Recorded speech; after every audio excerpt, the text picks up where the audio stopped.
Кочанското предпријатие погребално ДОЕЛ по 3 години од основањето и самото ќе биде погребано. Таков е епилогот од донесената пресуда на Висшиот управен суд по жалбата на предпријатието за престанок на неговото работење.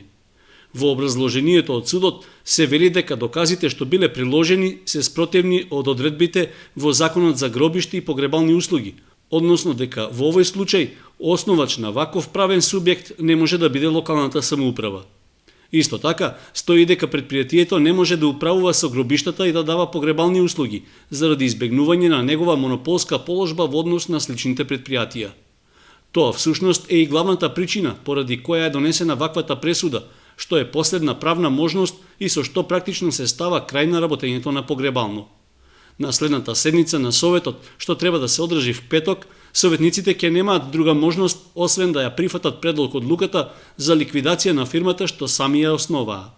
Според документот што ќе се најде пред нив на разгледување, тие ќе треба да го разрешат досегашниот директор и да се согласат да се назначи ликвидатор. 5 вработени од погребално ќе се вратат во комуналното предпријатие Водовод, од каде и беа преземени.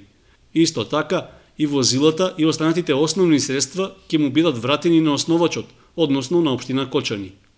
Од ваквата завршница со погребално најмногу штета ќе имаат граѓаните.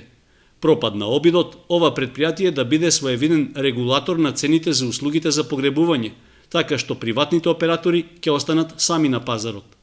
Според ценовникот што ги нудеше предпријатието, тоа беше за 30 до 40% поевтино во однос на другите даватели на услугите.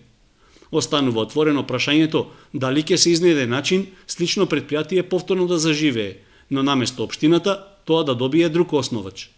Во општина Кочани во моментот има 2 оператори за погребални услуги, кај кои практично и нема разлика во цените што ги нудат за своите услуги.